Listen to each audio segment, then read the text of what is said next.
नमस्कार दोस्तों, प्रभा चिंतन में आपका स्वागत है। आज हम लेकर आए हैं हिंदी साहित्य के महान कथाकार मुंशी प्रेमचंद जी की कहानी गुल्ली डंडा। यह कहानी हमें बचपन की उन मासूम खुशियों और समाज के कटु यथार्थ से रूबरू कराती है। तो आइए सुनते हैं इस कहानी को।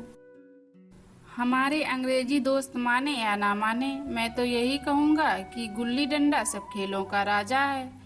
अब भी कभी लड़कों को गुल्ली डंडा खेलते देखता हूँ तो जी लोटपोट हो जाता है कि इनके साथ जाकर खेलने लगूं। ना लान की जरूरत, ना कोर्ट की, ना नेट की, ना थापी की।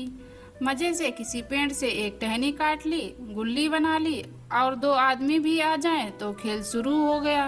बिलायती खेलों में सबसे बड़ा ऐब है कि उनके सामान महंगे होते हैं।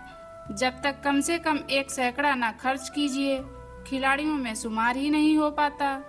यहाँ गुल्ली डंडा है कि बिना हर फिटकरी के चोखा रंग देता है। पर हम अंग्रेजी चीजों के पीछे ऐसे दीवाने हो रहे हैं कि अपनी सभी चीजों से अरुचि हो गई। स्कूल में हर एक लड़के से 3-4 रुपए सालाना केवल खेलने की फीस ली जाती है।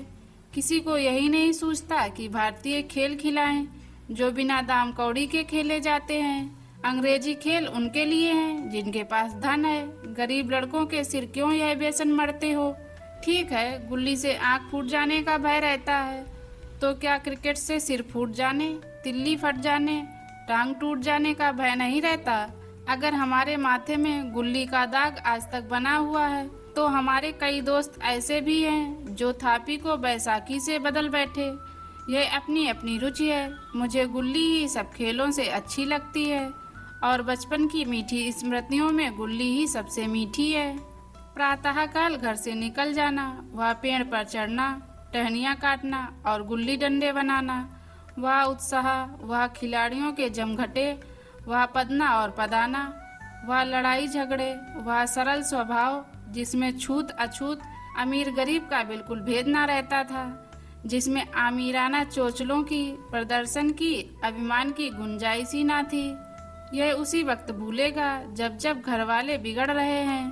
पिताजी चौके पर बैठे बेग से रोटियों पर अपना क्रोध उतार रहे हैं। अम्मा जी की दौड़ केवल द्वार तक है, लेकिन उनकी विचारधारा में मेरा अंधकारमय भविष्य टूटी हुई नौका की तरह डगमगा रहा है।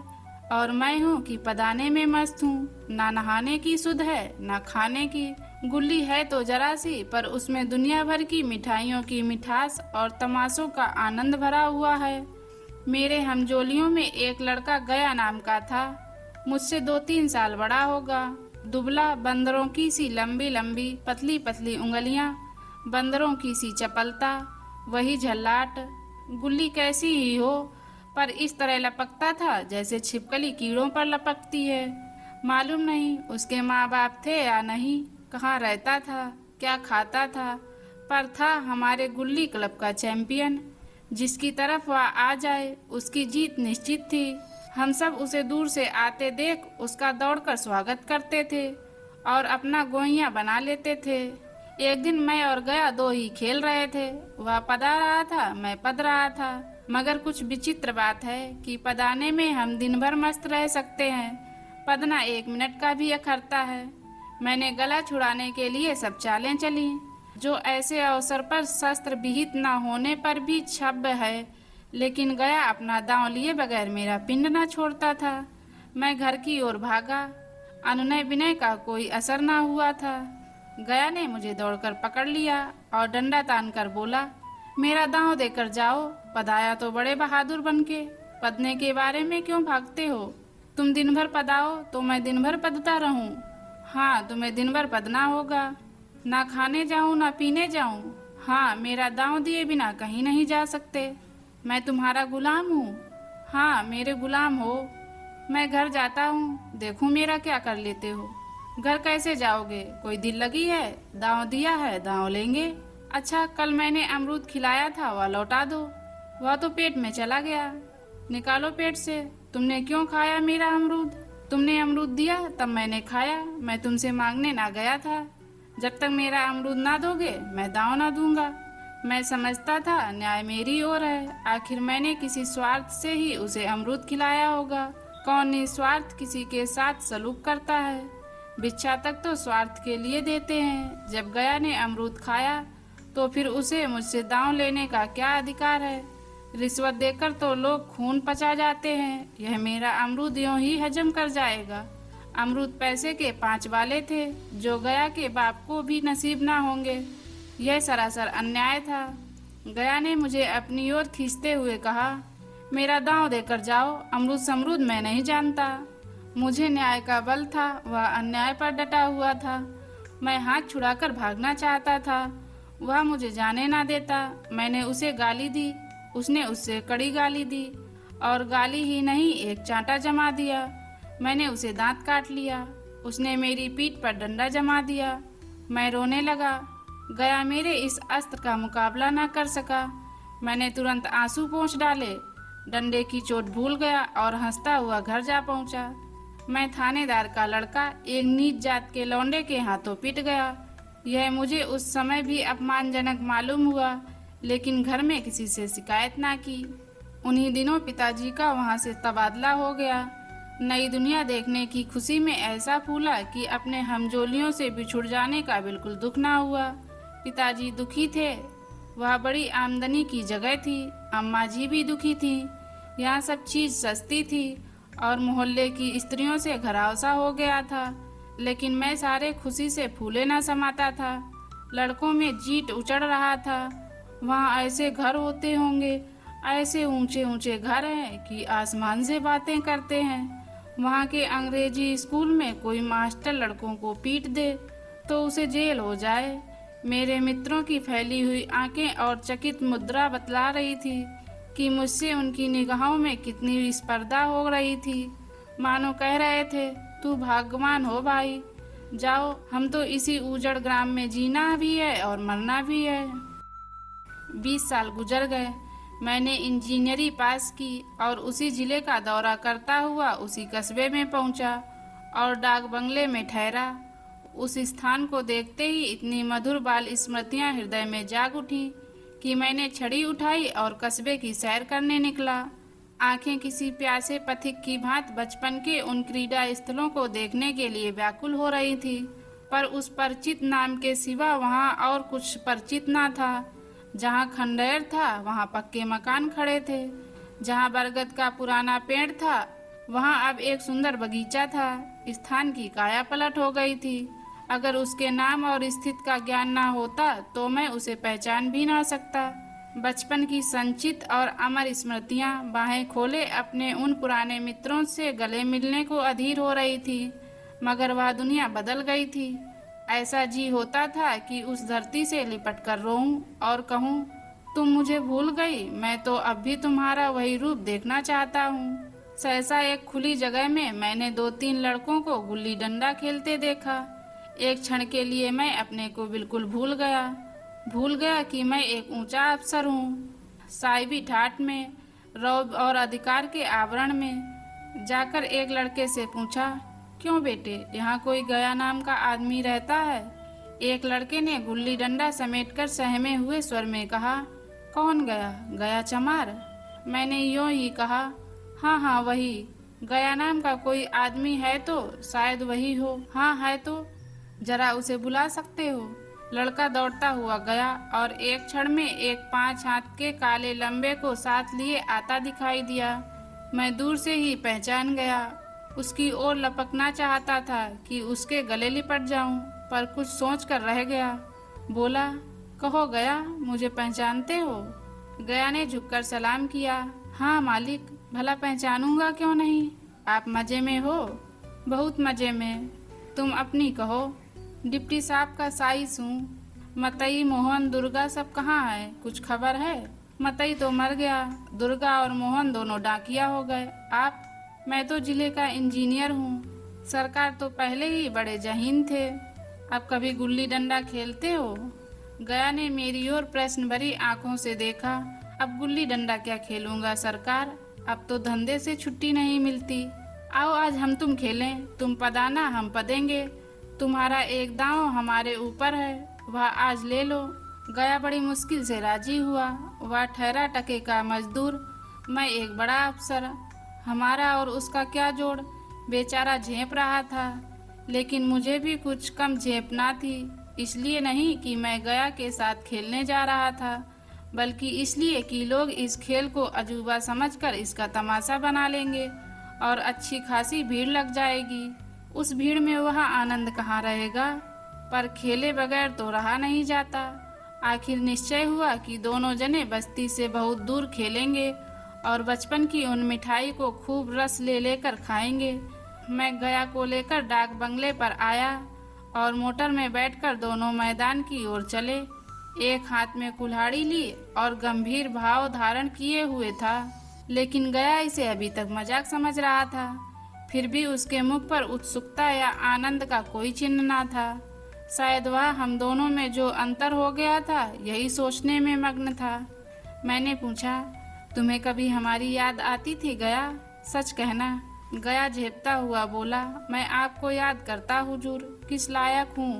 भाग में आपके साथ कुछ दिन खेलना बदा था, नहीं तो मेरी क्या गिनती।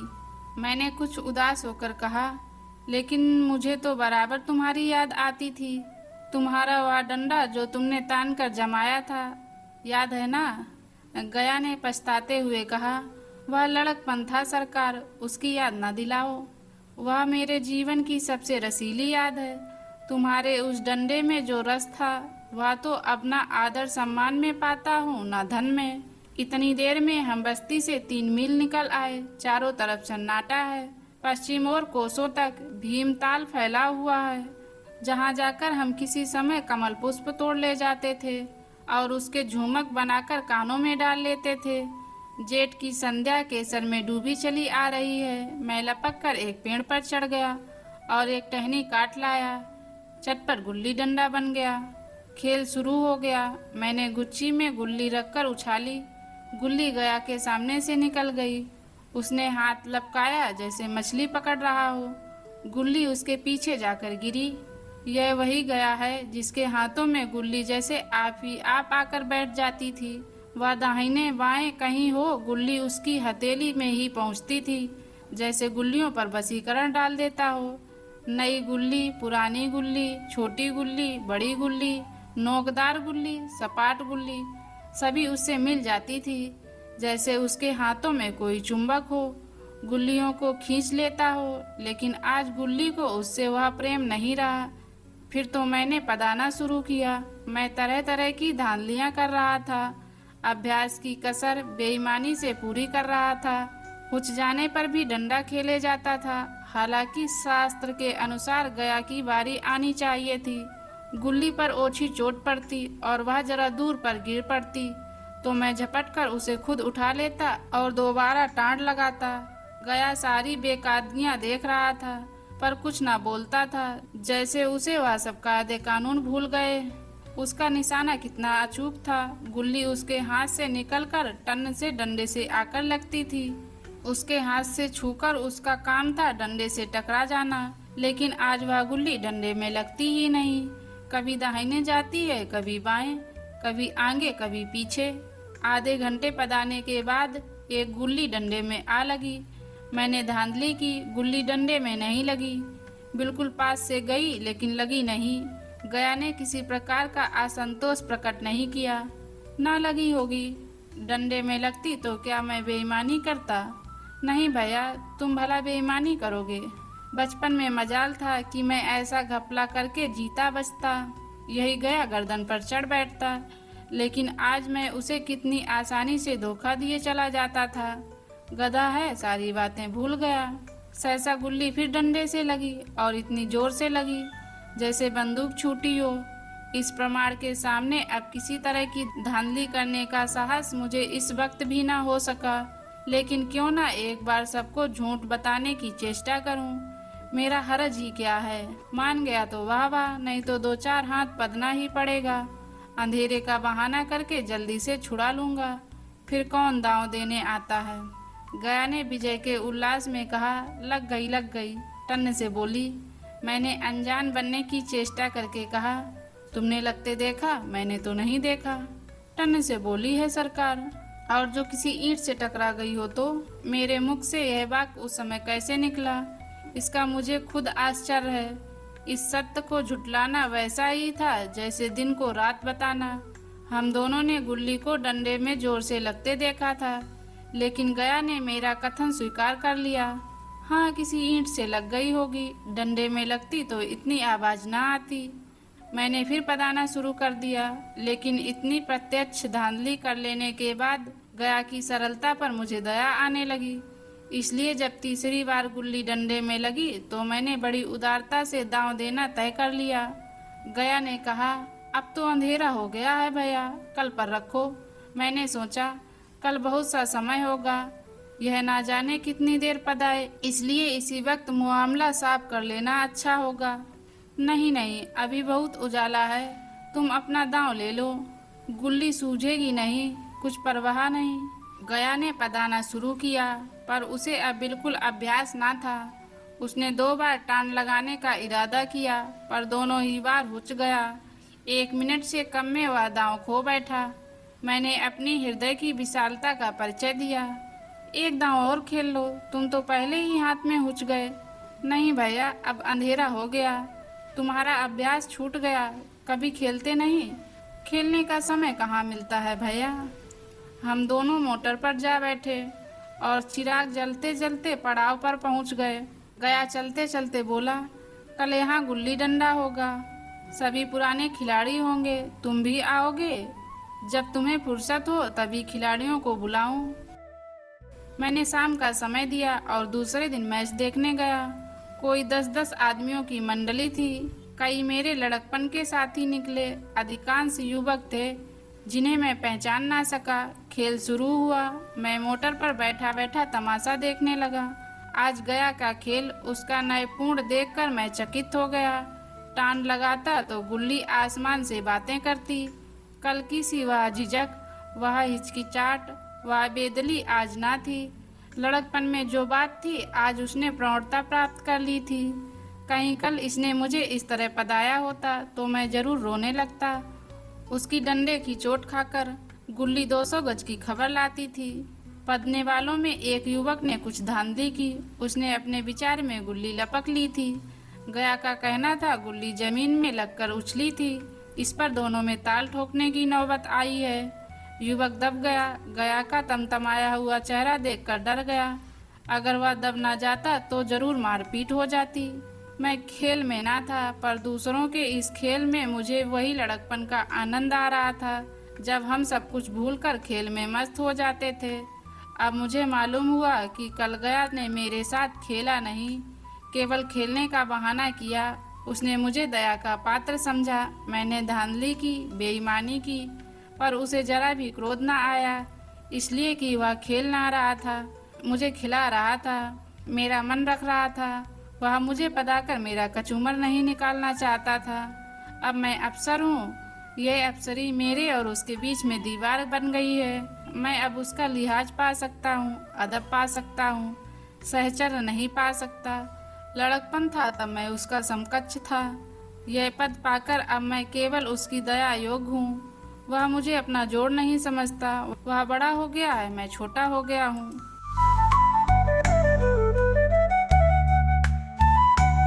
दोस्तों, यह कहानी आपको कैसी लगी? उम्मीद है आपको यह कहानी पसंद आई होगी। ऐसी ही साहित्यिक रचनाएं सुनने के लिए हमारे चैनल को सब्सक्राइब कर लीजिए। फिर मिलेंगे अगली कहानी में।